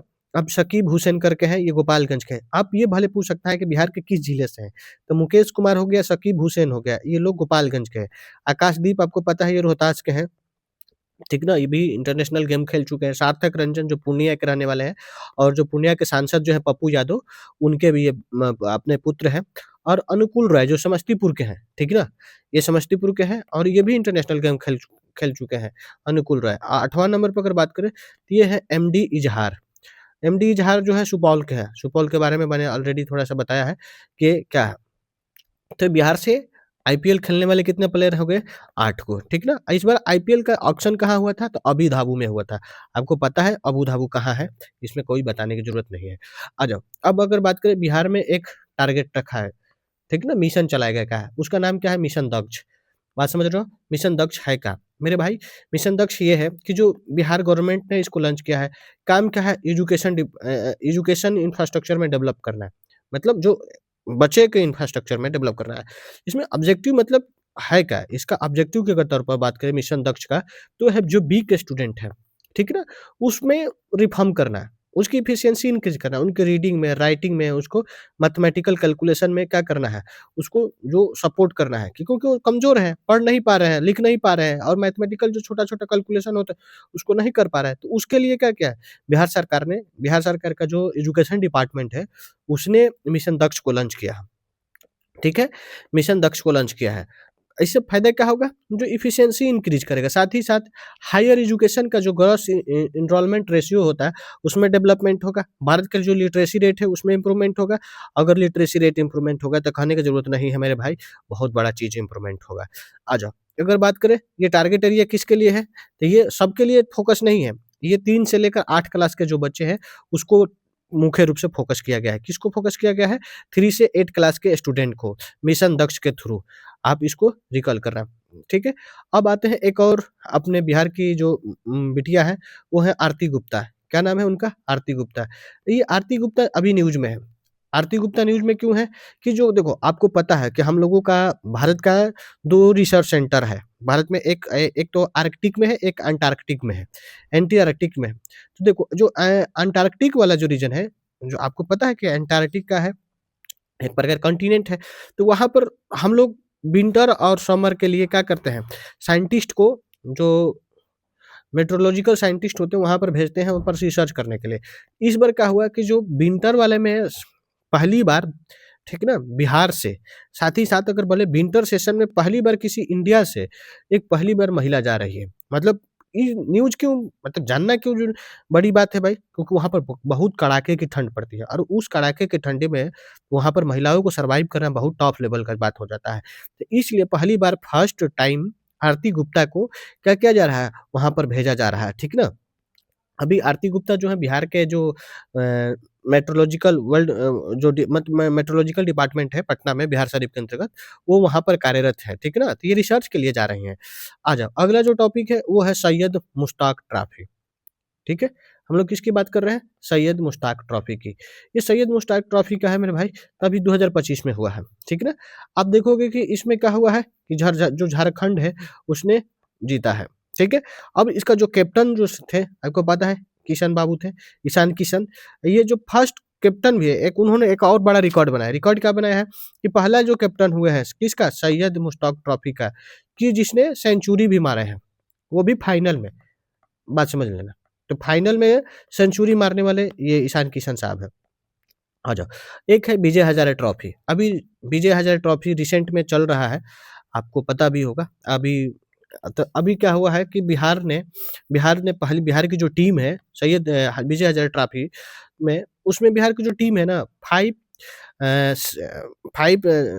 7 4 रन बनाया है। सबसे हाईएस्ट रन, हाईएस्ट स्कोर सबसे ज़्यादा बनाया है किसने?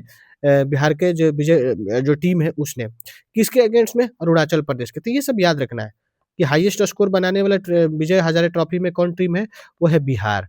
ठीक ना? किसके अगेंस्ट में बनाया गया है? तो आप इसको भी याद रखना है, अरुणाचल प्रदेश के रेस्पेक्ट में बनाया गया है।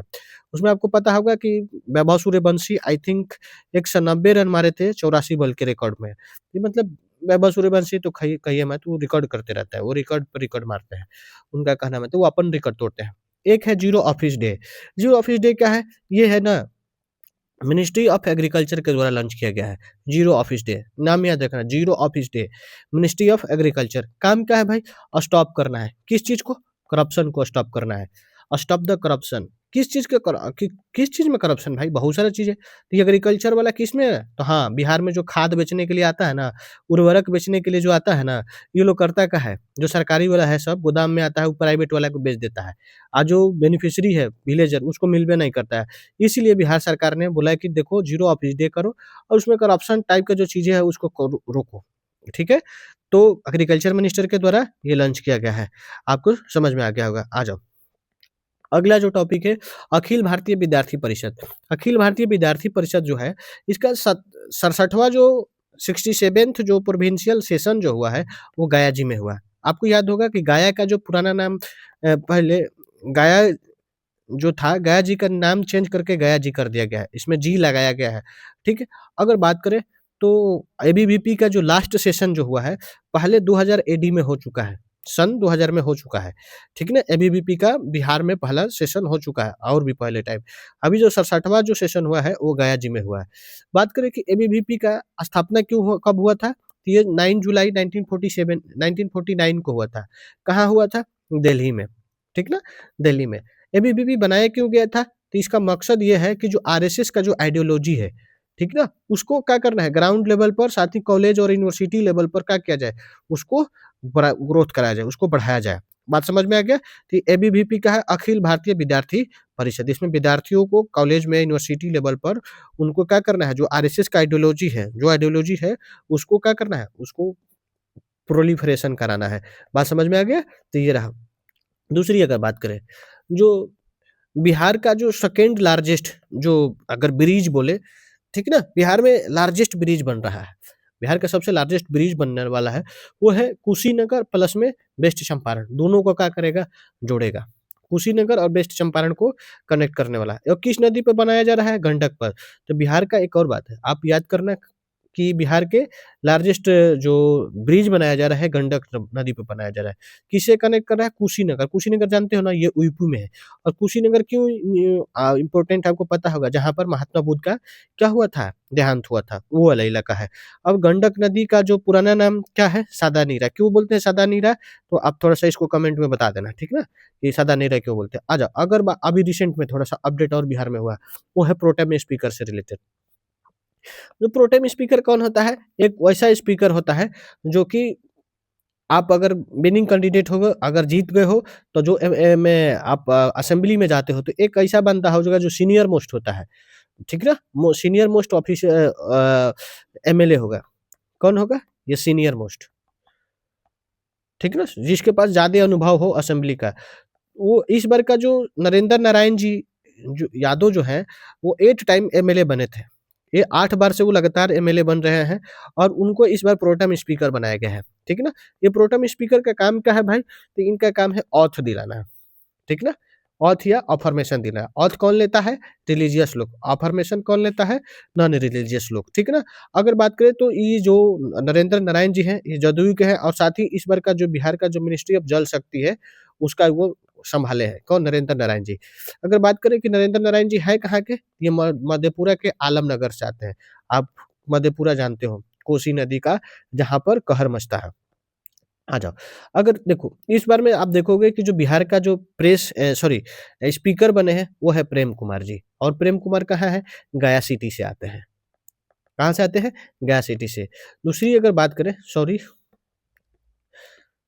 वो है इस बार का जो अपना सीएम साहब, इस बात को तो हम लोग कर लिए हैं, world book of Guinness record में उनका नाम हुआ है। क्यों रिकॉर्ड हुआ है मैंने बता रखा है, उन्होंने 10 टाइम्स, भारत का पहला सीएम है जो 10 टाइम ओथ लिया है। लीडर ऑफ अपोजिशन इस बार का कौन है, आपको पता होगा कि सबसे ज्यादा हाईएस्ट सीट लाने वाला। लीडर ऑफ अपोजिशन का क्राइटेरिया क्या होता है कि जितना भी सीट है उसका 10% आपको सीट लाना होता है, ठीक ना, यानी कि 243 है, यही है ना, तो उसमें 10% आपको सीट लाना है। तो इसमें अगर 10% 243 के कितना हो जाए 24, यानी कि अभी देखो आरजेडी को बहुत बड़ा चीज है कि इस बार मिल गया, 25 को सीट आया है। अगर उसमें भी एगो दूगो कम हो गया रहता ना, दो गो भी कम हो गया तो लीडर ऑफ अपोजिशन होइबे नहीं करता था बिहार में, तो ये बहुत बड़ा त्रासदी हो जाता बिहार में, मतलब अपोजिशन का कोई नामो निशाना नहीं रहता है। तो ये आप थोड़ा सा ध्यान रखना। आ जाए आगे आ जाओ, अगला जो टॉपिक है वो है total government department of Bihar. Bihar के अंतर्गत जो टोटल डिपार्टमेंट कितना है हम लोगों ने बता दिया। देखो एक होता है मिनिस्ट्री, बात समझ रहे हो, मिनिस्ट्री के अंतर्गत अंतर्गत जो होता है वो होता है डिपार्टमेंट, और डिपार्टमेंट का अंतर भी होता है डिवीजन। बात समझ में आ रहा है, डिपार्टमेंट का अंदर होता है डिवीजन। तो मिनिस्ट्री टोटल डिपार्टमेंट गवर्नमेंट के पास कितना है, अभी जो हो गया है 48, पहले 45 हुआ करता था, लेकिन रिसेंट में 3 गो अब डिपार्टमेंट इंक्रीज किया गया है। क्या क्या, युवा रोजगार और स्किल डेवलपमेंट, साथ ही हायर एजुकेशन करके, और नगर विमानन, क्योंकि देखो अब जिस तरीके से एयरपोर्ट का क्रिएशन होते जा रहा है तो उसको देख रेख करने के लिए भी होना जरूरी है, तो ये नगर विमानन भी विभाग को जनरेट किया गया। आ जाओ, अगला टॉपिक है ऑपरेशन बिलेप। ऑपरेशन बिलेप है क्या मेरे भाई, ऑपरेशन बिलेप जो है ना, ये आरपीएफ के द्वारा चलाया गया है। आरपीएफ समझ रहे हैं ना, रेलवे पुलिस फोर्स, किसके द्वारा, रेलवे पुलिस फोर्स। काम क्या करता है भाई, इसने अभी इस बार जो जो बिलेप के द्वारा क्या किया है, जो टर्टल है कछुआ, ठीक ना, तो कछुआ जो है ना, कछुआ को लोगों ने, अब जो मतलब तस्करी करने वाले जो लोग होते हैं, तो उस लोगों ने क्या किया, अब 48 टर्टल को तस्करी करने के लिए ले जा रहे थे। तो वो गयाजी स्टेशन जो जंक्शन है, उस जंक्शन पर ऑपरेशन बिलेप के तहत क्या किया गया है, कछुआ को पकड़ा गया है। बात समझ में, अगर पूछे कि ऑपरेशन बिलेप किससे रिलेटेड है, तो वो टर्टल के रेस्क्यू करने से है। कहाँ पर रेस्क्यू किया गया है, गयाजी जंक्शन पर, ठीक ना, किसके द्वारा लॉन्च किया गया है, आरपीएफ के द्वारा। तो आप इसको थोड़ा सा क्लियरिटी के साथ याद रखना। अब आ जाओ बिहार। बिहार में सेकेंड टाइगर टाइगर रिजर्व प्रस्तावित है, देखना मेरे भाई, अभी बना नहीं है। अगर ये बना रहता तो इसका जो एनटीसीए जो होता है अपने साइट पर डाल दिया रहता है, ठीक ना, अभी बना नहीं है, प्रस्तावित है। क्या, कैमूर वाइल्ड लाइफ सेंचुरी के अंतर्गत क्या करना है, उसको टाइगर रिजर्व बनाना है, ठीक ना। तो टाइगर रिजर्व अभी बना नहीं है, लेकिन प्रस्तावित है कि टाइगर रिजर्व बनाया जाएगा, प्रपोज्ड है। आई होप कि इस चीज को ध्यान में रखना, क्योंकि देखो बहुत सारे इस बार बिहार ने लोगों ने ऐसा ऐसा क्वेश्चन बताया है, पढ़ाया है ना, कि मतलब चक्कर आ गया था, लोगों ने गलत करके आया है। आ जाओ, अब अगर बात करें Punjab, sorry, public audit account, ठीक ना, पब्लिक ऑडिट अकाउंट क्या है, इसको हम लोग पीएससी बोलते हैं, पब्लिक ऑडिट अकाउंट। आप जानते हो ना इनका जो चेयरमैन कौन है, भाई वीरेंद्र, नाम जानते हो ना भाई वीरेंद्र साहब को। अरे तू जानता नहीं, अरे ये तो बात आपको पता होगा, बड़ी वायरल हुए थे ये महानुभाव। तो ये वो ही है, एमएलए है, कहाँ के हैं, मनेर के हैं। भाई वीरेंद्र को नहीं जानते हो, ये वाले आदमी है। तो पब्लिक ऑडिट अकाउंट समझते हो ना, ये बहुत इंपॉर्टेंट अकाउंट होता है। ये भारत का ना अगर बात करें तो ये सबसे ओल्डेस्ट अकाउंट होता है, ओल्डेस्ट अकाउंट होता है। इसमें जो मेजर जो मेंबर होते हैं, वो जो मेंबर होता है मुख्य रूप से जो एमपी जो होते हैं, कहाँ का एमपी, एमपी कहाँ का, लोकसभा का। तो लोकसभा वाले ही इसमें होते हैं, और सबसे लार्जेस्ट होता है, लार्ज नहीं नहीं, एस्टीमेट कमेटी में लार्जेस्ट होता है, इसमें 25 मेंबर होते हैं। तो आप उसी तरीके से आप बिहार में भी पब्लिक ऑडिट कमेटी होता है, उसको भी समझने का कोशिश करना है। आ जाओ, अगला जो टॉपिक है, अगला मैथिली ठाकुर जी हैं। कौन है, मैथिली ठाकुर, आप तो जानते हो ना मैथिली ठाकुर जी। मैथिली ठाकुर को जानते हो ना, ये बिहार की यंगेस्ट एमएलए बनी है, बिहार की यंगेस्ट महिला जो है एमएलए है। और ये कहाँ से है, ये अलीनगर का, आई थिंक अलीनगर आपको पता होगा कि दरभंगा के अंतर्गत आता है। कहाँ से आता है, ये दरभंगा से आता है, ठीक ना। तो आप इनको भी थोड़ा सा याद रखना। आ जाओ, अब है थोड़ा सा ये नितिन नवीन। नितिन नवीन है कहाँ से जी, तो नितिन नवीन है ये एमएलए कहाँ के, बांकीपुर से। बांकीपुर से 5 टाइम से ये एमएलए बन रहे हैं। न्यूज में क्यों है, तो इन्होंने जेपी नड्डा जी को रिप्लेस कर दिया है। जेपी नड्डा जी अब बने का है, ये हेल्थ मिनिस्टर बन गए हैं, बिहार भारत का हेल्थ मिनिस्टर बन चुके हैं। कौन? जेपी नड्डा जी। तो इसलिए ना जो बीजेपी का जो प्रेसिडेंट हुआ करता था, अब वो नहीं रहे। तो उनके लिए उनका जो जगह है, वो बिहार का पहला जो बंदा है, मतलब नितिन नवीन जी, उन्होंने बीजेपी का प्रेसिडेंटशिप को अगर एक्सेप्ट किया है। बात करें तो ये सबसे यंगेस्ट प्रेसिडेंट है, किसका? बीजेपी का। तो बीजेपी का अब तक का सबसे यंगेस्ट प्रेसिडेंट है, कौन? नितिन नवीन जी। आपको देख लो, अभी दिल्ली में देखो पूरा पोस्टर इन्हीं का लगा हुआ है। अब आ जाओ बिहार के गांधी, आपको तो पता है ये बुक है, ठीक ना? ये बुक है, और ये जो बुक रिटेन करने वाले हैं, ये है अशोक चौधरी और संभवी चौधरी। तो बिहार के गांधी कौन है? नीतीश कुमार। ये बात किसने बोला है? अशोक चौधरी साहब और संभवी चौधरी। ये संभवी चौधरी के बारे में आप थोड़ा-सा जान लो, ये यंगेस्ट, ये भी एमपी है। कहाँ से है? लोग ये बिहार के, आई थिंक समस्तीपुर से आती हैं। कौन? ये संभवी चौधरी जी। तो आप इनको थोड़ा-सा याद रखना, ठीक है?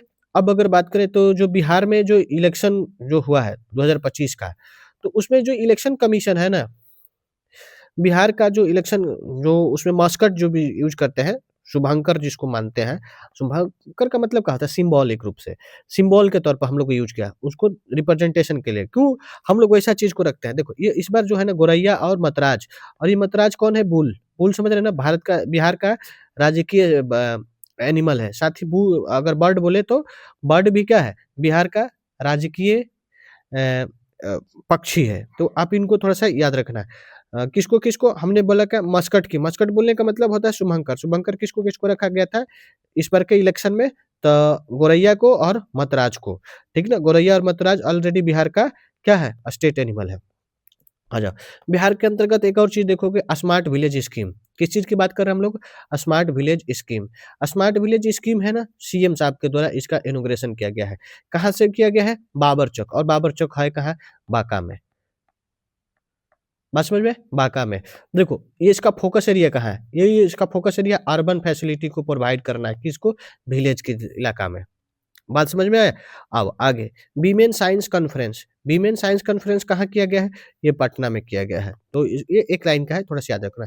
पीएम साहब अभी अभी आए थे बिहार में, तो उन्होंने 2-3 चीज़ों पर काम किया। मखाना बोर्ड, साथ ही साथ पूर्णिया एयरपोर्ट, ये आपको पता है कहाँ पर एस्टेब्लिश किया है? मखाना बोर्ड कहाँ बनाया गया है? पूर्णिया में। तो आप इस चीज़ को याद, देखो, मखाना बोर्ड जो मिथिला वाला रीजन में है, लेकिन जो आप समझो कि पूर्णिया में जाके मखाना बोर्ड भी बना दिया गया है। ये भी बड़ा, मतलब पता नहीं किस चीज़ पर देखा गया है, क्या किया गया है, आई डोंट नो। साथ ही साथ एनटीपीसी जो पीरपैंती में, भागलपुर के अंतर्गत जो एनटीपीसी एस्टेब्लिश किया गया है, तो वहाँ पर एक स्थापना किया गया। आ जाओ, अगला जो टॉपिक है, आई थिंक यहीं तक था। तो हम लोग फिर अगला टॉपिक अपने अगले टॉपिक के साथ मिलते हैं। यहाँ तक के लिए आपको बहुत-बहुत धन्यवाद। ठीक है? प्लीज़ आपको थोड़ा-सा इसको शेयर करना, कोशिश करना कि और भी लोगों को बताएँ और समझाएँ। मैंने कोशिश किया है आपको जो इम्पोर्टेंट सेक्शन था उसको बताने के लिए। यहाँ तक के लिए आपको बहुत-बहुत धन्यवाद दोस्तों।